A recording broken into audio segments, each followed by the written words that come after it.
Bismillahirrahmanirrahim. Assalamualaikum warahmatullahi wabarakatuh. Alhamdulillah, wassalatu wassalamu ala Rasulillah wa ala alihi wa ashabihi wa man walah. Halaqah yang ke-111 dari silsilah ilmiah pembahasan kitab Al-Aqidah Al-Wasithiyah yang ditulis oleh Syekhul Islam Ibn Taimiyah rahimahullah. Beliau mengatakan, وَقَدْ دَخَلَ أَيْضًا فِيمَا ذَكَرْنَا مِنَ الْإِيمَانِ بِكُتُبِهِ وَرُسُلِهِ. Dan masuk juga di dalam apa yang kita sebutkan dari beriman dengan kitab-kitab dan juga rasulnya. Permasalahan yang lain di sini adalah tentang iman dan percaya bahwa orang-orang yang beriman akan melihat Allah di hari kiamat dengan mata-mata mereka.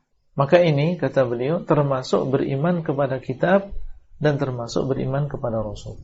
Kenapa termasuk beriman dengan kitab? Di dalam Al-Quran disebutkan tentang masalah ru'yatullah. Kenapa masuk dalam iman kepada Rasul? Karena Nabi SAW menyebutkan tentang bahwa orang-orang yang beriman akan melihat Allah di hari kiamat. Beriman dengan Rasul karena Rasulullah SAW mengabarkan, Innakum satarawna rabbakum kama tarawna hadzal qamara lailatal badr. Karena Nabi SAW mengabarkan kepada kita tentang ru'yatullah, maka kita beriman. Termasuk beriman kepada Rasul adalah meyakini bahwa orang-orang beriman akan melihat Allah. Karena Rasulullah SAW mengabarkannya demikian. Al-imanu bi annal mu'minina yarawnahu yawmal qiyamah ayanan bi absarihim. Bahwasanya orang-orang beriman akan melihat Allah di hari kiamat. Adapun di dunia, maka Allah SWT menghendaki tidak ada manusia yang melihat Allah Azza wa Jalla di dunia.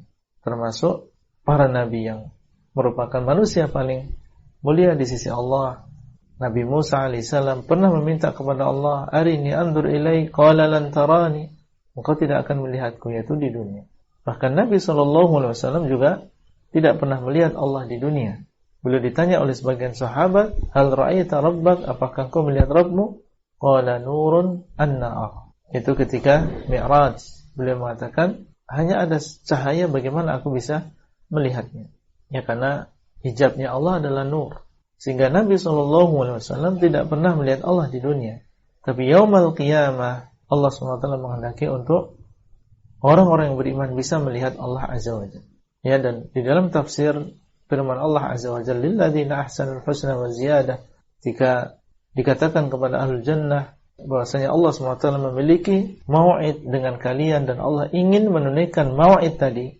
Kemudian mereka mengatakan, bukankah Allah telah masukkan kita ke dalam surga, menyelamatkan kita dari neraka, sudah memutihkan wajah-wajah kami. Kemudian Allah SWT menyingkap wajahnya. Kemudian mereka melihat wajah Allah dan mereka mengatakan tidak pernah merasakan nikmat yang lebih besar daripada melihat wajah Allah Azza wa Jalla. Ayanan itu mu'ayanah, melihat dengan ain mereka sendiri, melihat dengan mata mereka sendiri. Karena di sana ada ru'yah basariyah, di sana ada ru'yah qalbiyah. Yang terjadi di sini kelak adalah mereka melihat dengan mata mereka sendiri. Bi absarihim, dengan penglihatan mereka, bukan dengan melihat dengan mata hati, bukan. Sebagaimana takwil sebagian. Kama tarawna hadzal qamar, sebagaimana kalian melihat bulan ini.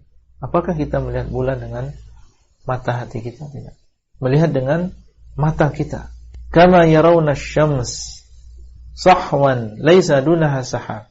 Sebagaimana mereka melihat matahari dalam keadaan cerah, laisa dunaha sahab, tidak ada awan di bawahnya yang menghalangi untuk melihat matahari yang dalam keadaan cerah. Wa kama yarawna al-qamara lailatal badri la yudhamuna fi ru'yatihi.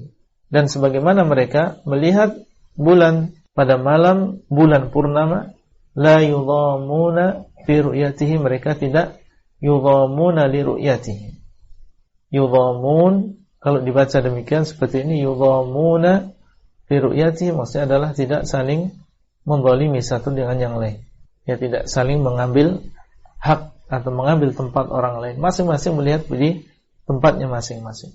Dan ada yang membaca la tadhamuna, yaitu saling berkumpul. Ya, saling berkumpul satu dengan yang lain. Berdesak-desakan. Kalian akan melihat Allah tanpa berdesak-desakan satu dengan yang lain. Masing-masing berada di tempatnya. Sebagaimana kita melihat bulan, maka Ada yang melihat bulan di rumahnya, ada yang melihat bulan di lapangan, ada yang melihat bulan di gurun pasir. Gak ada di antara mereka yang ketika melihat bulan itu saling berdesak-desakan satu dengan yang lain. Demikianlah kelak orang-orang yang beriman akan melihat Allah Azza wa Jalla di surga, di dalam jannah.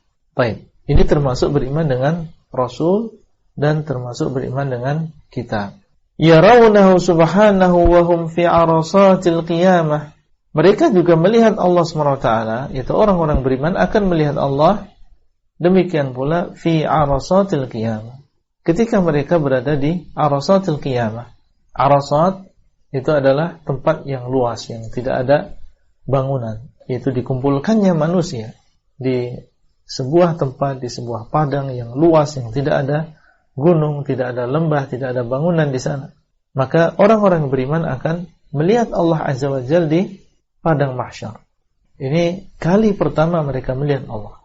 Berarti orang-orang yang beriman melihat Allah Azza wa Jalla di hari kiamat. Pertama adalah ketika di padang mahsyar, dan yang kedua adalah thumma yarawnahu ba'da dukhulil jannah. Kemudian mereka akan melihat Allah setelah masuk ke dalam surga. Itu di dalam surga, kama yasha'ullah subhanahu wa ta'ala, sebagaimana dikehendaki oleh Allah subhanahu wa ta'ala. Kita akan melihat Allah Azza wa Jalla sesuai dengan kehendak Allah. Dan ini semuanya sepakat bahwasanya orang-orang beriman akan melihat Allah subhanahu wa ta'ala sebelum masuk surga di padang mahsyar. Di antara dalilnya adalah hadis Abu Sa'id Al-Khudri dan juga Abu Hurairah, yang di dalam hadis yang panjang Nabi SAW mengatakan, fa innakum tarawnahu kadzalik yujma'un nasu yaumal qiyamah fa yaqulu man kana ya'budu syai'an falyatba'hu. Akan dikumpulkan manusia dan dikatakan kepada mereka, barang siapa yang menyembah sesuatu hendaklah dia mengikuti. Singkat cerita, tinggallah umat ini dan bersama mereka orang-orang munafik. Jadi yang beriman, asli orang beriman dengan orang munafiknya, tinggal mereka, karena yang lainnya yang menyembah kepada selain Allah sudah masuk ke dalam neraka. Fayatihimullahu tabaraka wa ta'ala fi suratin ghairi suratihi allati ya'rifuna. Maka Allah SWT datang kepada mereka dengan bentuk yang berbeda dengan bentuk yang mereka ketahui. Dalam bentuk yang berbeda dari bentuk yang mereka ketahui, menunjukkan bahwasanya mereka melihat Allah. Untuk orang yang beriman, maka ini kesepakatan. Nah, kemudian ada di antara ulama Ahlus Sunnah yang mengatakan yang melihat Allah di padang mahsyar bukan hanya orang yang beriman, tapi orang beriman dan orang munafik. Dalilnya di antaranya adalah hadis ini. Karena yang tersisa tadi adalah orang yang beriman dengan orang yang munafik, dan Allah mendatangi mereka dengan bentuk yang berbeda dengan bentuk yang pertama. Berarti orang munafik pun melihat. Ini pendapat yang lain. Dan ada yang mengatakan yang melihat bahkan orang yang beriman, orang yang munafik, termasuk di antaranya orang-orang kufar, orang-orang kafir pun mereka melihat. Ini ada 3 pendapat di antara ulama Ahlus Sunnah wal Jamaah. Ya, ada yang mengatakan yang melihat saat itu adalah orang beriman saja, dan ada yang mengatakan orang yang beriman dan orang munafik, dan ada yang mengatakan semuanya melihat Allah SWT di padang mahsyar. Nah, cuma melihatnya di sini bukan melihat taladzudnya, bukan melihat karena menikmati sebagaimana ketika di dalam surga. Di situ adalah dinamakan dengan ru'yatu imtihan wa ta'rif. Memandang Allah SWT, melihat Allah yang isinya saat itu adalah imtihan, yaitu ujian. Diuji oleh Allah SWT. Apakah mereka mengenal Allah atau tidak? Wa ta'rif, dan mereka melihat Allah saat itu adalah untuk ta'rif, yaitu pengenalan. Pengenalan dan juga ujian. Bukan ru'yah yang isinya adalah taladzud, yaitu menikmati, memandang dan melihat Allah SWT. Itulah yang bisa kita sampaikan pada halaqah kali ini. Semoga bermanfaat. Dan sampai bertemu kembali pada halaqah selanjutnya. Wassalamualaikum warahmatullahi wabarakatuh. Abdullah Rai di kota Jember. Materi audio ini disampaikan di dalam grup WA Halaqah Silsilah Ilmiah HSI Abdullah Rai.